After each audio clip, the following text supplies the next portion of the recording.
from the studios of Farm Journal Broadcast. Wild weather hits livestock owners hard, plus the I-80 planting tour. Illinois farmers have been out of the fields due to rain. We caught up with them before the showers. We'll have that story ahead in the show. In agribusiness, who's making money in agriculture? If you have all three of those, you got a dynamic duo, and maybe you are some of the few people making money.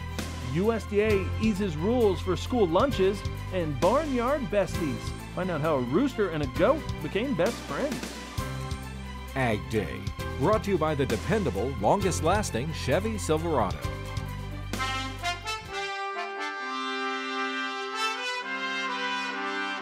Good morning, I'm Clinton Griffiths. Another heavy blow to cattle feeders in the Great Plains after a weekend blizzard leaves countless cattle dead and thousands struggling to find feed in Oklahoma and Kansas.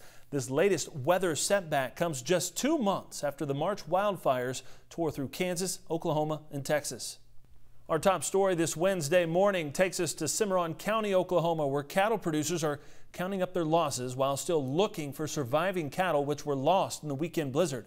Agday talked with farmer Clay Crabtree from Boise City. Crabtree believes about 150 of his cattle died from exposure to the snowstorm and the muddy conditions. He's missing about 120 more. Crabtree's herd of 360 head were out grazing on a wheat circle. Some found shelter behind a windbreak, but it wasn't enough protection. Some of the livestock strayed 5 to 8 miles away in the blinding snow.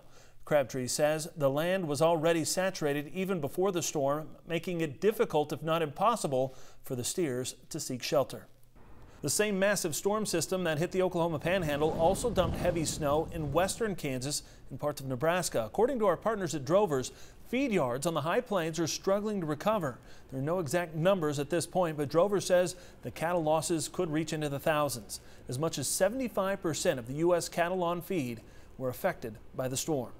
It wasn't just snow putting cattle in danger. Take a look at this picture. It comes from Chad Baker near Tahlequah, Oklahoma. In the middle of that water, you can see the heads of his cattle. 19 were washed downstream following heavy weekend rains. This is the Illinois River as it runs near the city of Tahlequah. Chad says they got 12 back and they know where 6 others are. He says they got lucky. As we've been reporting, not only were livestock in jeopardy from the powerful storm, but a large portion of the Kansas wheat crop is threatened. The storm hit just as scouts were ready to head out on the annual Wheat Quality Council Winter Wheat Tour. We've had snow on the tour. As little as 3 years ago, snow was falling on the tour, but nothing like we're going to experience where we've just come through a full-fledged blizzard. Well, and not only the blizzard in western Kansas, but also the freezing temperatures that we saw in north central Kansas a little over a week ago. That's right. So that's getting lost in sight behind this blizzard, but that's really what we're going to have to look for is central Kansas, which didn't get the snow. We have to look for any symptoms of what freeze damage we might have. And then the blizzard in the snow areas, that's going to be a challenge for us. How do we get out in those fields that are flattened? How do we assess the yield? So some things we haven't run into.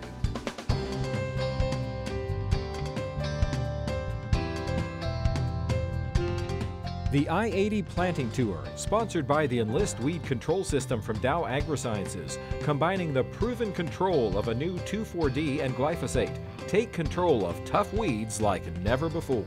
Taking a look at corn planting in the 5 states on the I-80 Planting Tour. Illinois reaching 63% planted. That's up 29 points from the week prior. Indiana farmers made big gains with 45% in the ground, up 30 points. Iowa reached 28%, while still behind average. It was a 20-point push higher. Nebraska doubled its plantings with 34% now in the ground. And Ohio made huge gains, a 33-point gain in just 1 week's time. But large portions of the Midwest are dealing with this, flooded and soggy fields following that massive weekend storm. Field work will be slow, and many areas will need to be replanted in the next couple of weeks. Betsy Gibbon caught up with a farm family a day before the showers hit when either unfortunately or fortunately they had some time to spare. Hose busted inside the frame of the planter. We got this rope, we're trying to pull a new one through. It's the first breakdown of the season for the Barrick Mint operation. You need more rope? I got it. Where's the other end? But it couldn't have happened at a better time for the father and son crew. Can you pull it back a little bit? They didn't want a chance putting more seed in the ground a day before the big storms. It's a concern. You get 6-inch pound of rain on top of corn that hasn't emerged yet, especially if it's a cold rain. You could end up getting your corn, we call it socked in. As predicted, those showers came. Heavy rains created standing water on fields. Barrickman received 6 inches of rain on his operation. He expects some replant in the area, but it will be spotty. Planting some before and some after the rain, I think, is going to hedge my risk, and I think I'll be in a good position. Others around him have much more corn in the ground. I would say we're getting to be about, most people, 60–70% done around here. Some people are completely done. Others with more medium soils have barely gotten started. Which means more time together until soil's dry. Well, he does the planting and I do all the seed ordering and the paperwork, and all I have to do is a little work around the barnyard.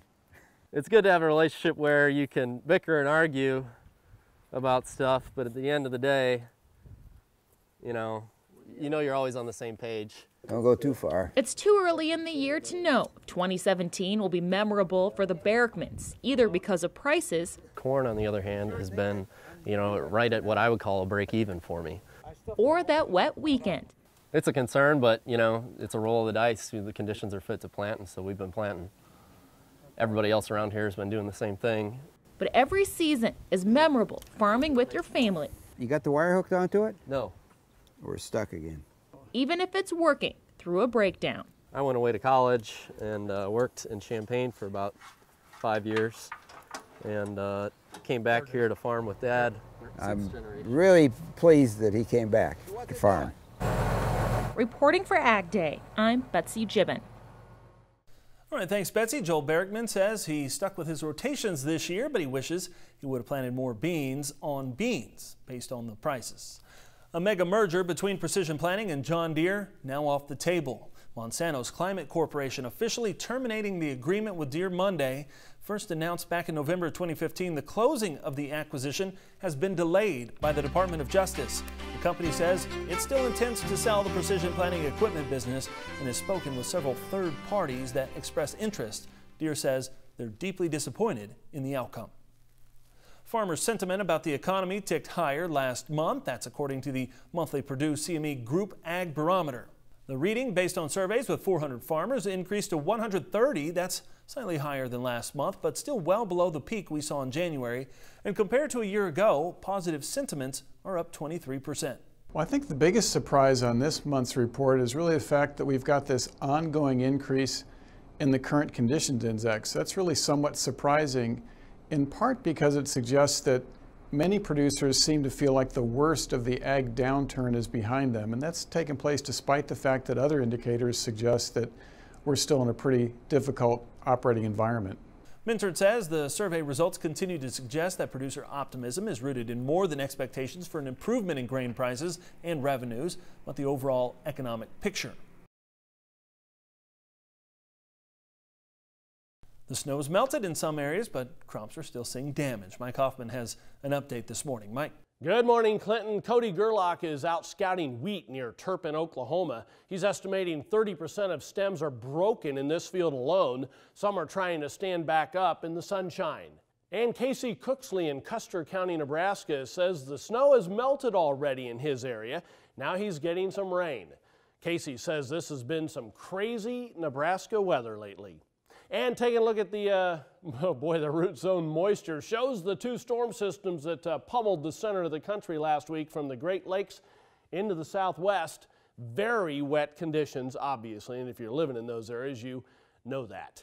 We'll be checking your forecast coming up, but first, here are some hometown temps. With market prices constantly changing, it's important to know where current prices stand. Get market prices delivered right to your mobile phone. Just text MARKETS8 to 31313 to get started. All right, when we come back, Tommy Grisafi asks the question, who's making money in agriculture right now? We'll have his answer after the break and find out how long-lasting friendships can develop even amongst barnyard animals. Ag Day is powered by Ram Trucks, America's longest-lasting pickups.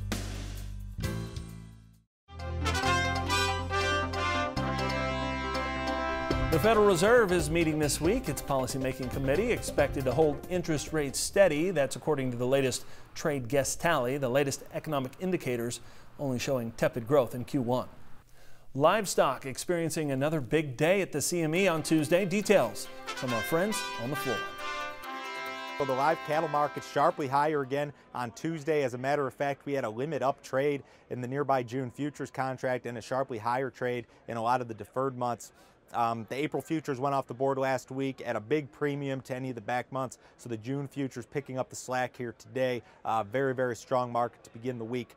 Funds have been aggressive buyers of the live cattle market and also the feeder cattle market. They hold a near record net long position in those markets. When the previous record net long was posted in 2014, we had live cattle futures at 170. We're sitting here in the upper 120s today. So funds have a big long position at a big discount to where the market was the last time they had this big of a long position. Again, Joe Vaklovic from CME Group here in Chicago. Tommy Grisafi with Advanced Trading, our guest here at the Agribusiness Desk today. Tommy, let's talk about the farm income 2017. The forecast isn't very good. And if you kind of step back from agriculture, you look at the industry as a whole and say, nobody's making any money this year. And why? Because, you know, we have a growing population. We need food. We need product. Why aren't we making money? I want to blame, if we want to blame someone, I want to blame technology. And so we're producing so much of the commodities. When you look at something like the dairy industry and how many pounds of milk, when you look at, you know, innovations that have happened in corn seed and genetics, and some of the folks I work with up north in North Dakota, they're growing big bushels. It used to be a secret, but now the USDA told us, you know, they grew a lot of bushels up here. And so changes in what you can do in agronomy and how far you can push these soils. You look at some of these talks, you go to these agronomy meetings, and I tell you what, as a guy who works in markets and helps people hedge price, if you go to an agronomy meeting, you should leave there bearish in price because these leaps in technology are changing agriculture. When we had $8 corn, that led to a lot of funny money. $17 beans, $8 corn, price of everything went up. A lot of these seed companies were able to throw a lot of money into research and development, and they came up with new and better and greater and faster growing, shorter dated varieties that can grow under more stress, less water. So technology has, in a way, hurt the producer. It's taken away their profitability. So they're working equally as hard, producing more bushels and getting a lower price. Yeah. That's why price is so important, to focus on it and to do what you can do to be the best you can be at marketing. So should we be focused on price, or should we be focused on agronomy and bushels at this point? Where's the happy medium? It's both. There's three things I noticed that help someone really do well in agriculture. One is to have a land base, ownership of land.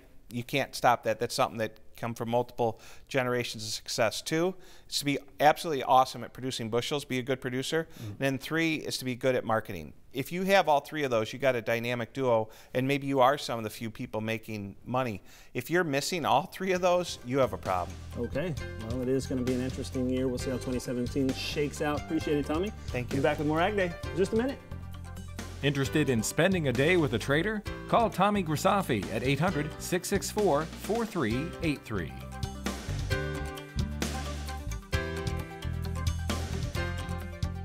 Get the roots your crops need by getting Radiate first. Visit lovelandproducts.com/radiate. See your CPS dealer today.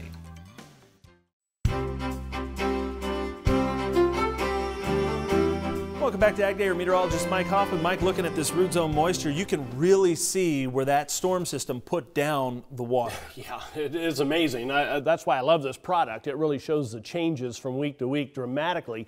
You can still see it's getting drier and drier in central Florida, though, and there's some areas around West Virginia into the northeast extremely dry as well. Let's check out the weather map for today. And you can see yet another storm system affecting the middle of the country. This is the wet area, southern Missouri into southeastern Kansas.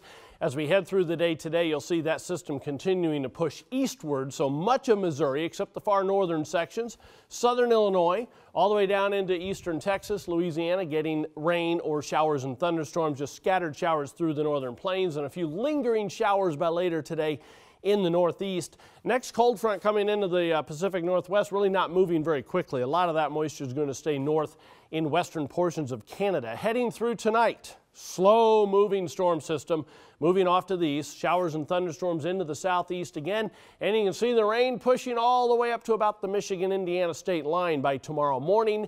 Heading through the rest of the day tomorrow, excuse me, you can see that the rain continues to kind of spread into the eastern Great Lakes, but only goes so far north, so it doesn't look like most of Michigan gets too much in the way of rain, just the far southern areas. But you can see the showers and thunderstorms continue throughout parts of the southeast once again by later in the day tomorrow. Big dome of high pressure dominating most of the western half of the country, though, by tomorrow afternoon. Precipitation estimates past 24 hours. We've already seen some decent amounts, southern portions of Kansas. Adding in the next 36, you can see our computer model is putting down 2 to 3 inches or more of rain for parts of southern Missouri all the way down into Louisiana, especially the Gulf Coast areas, and some of that spreading into southern Illinois and central and southern Indiana over the next 24 hours. Looking at snowfall, it's mainly been the higher elevations out west, and eventually we'll get to not use this map anymore until next year, but you can see a little bit of snow falling parts of Canada north of the Great Lakes. High temperatures this afternoon, 50s and 60s, cooler than normal for most of the northern and central plains, 70s and 80s farther south.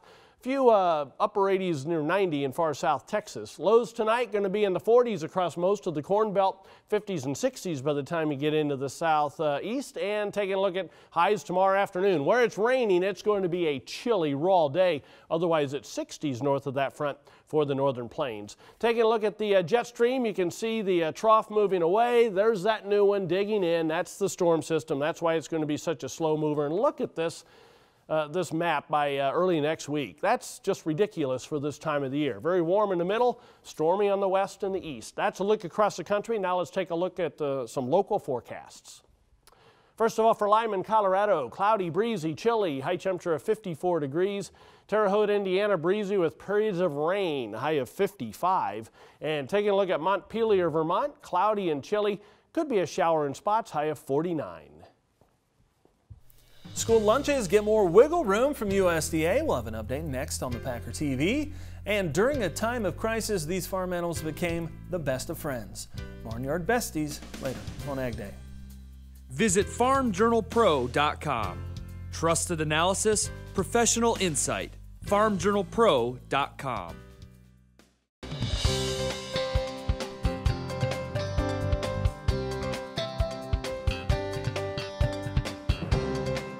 On the Packer TV, the newly minted Secretary of Agriculture is making changes to lunch requirements at the nation's schools. Ag Secretary Sonny Perdue signing a proclamation focused on recent nutritional standards. Now it gives greater flexibility to schools on sodium, whole grains, and loosens rules on milk. Fruit and vegetable standards for school meals remain intact. Perdue says the idea is to give schools more freedom and trust them to do the right thing.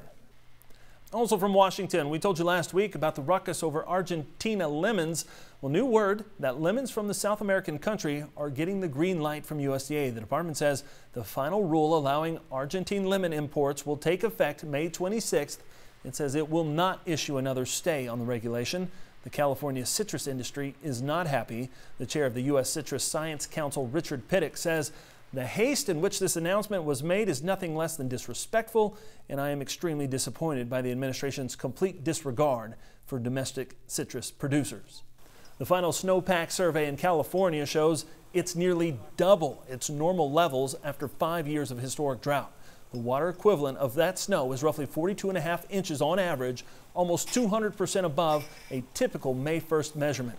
As temperatures warm, all of that snow is starting to melt. Water managers say they expect plentiful supplies, with farmers getting approximately 100% of their allocations for the first time since 2006. Still to come, meet an odd couple that seems truly right for each other in the country after the break.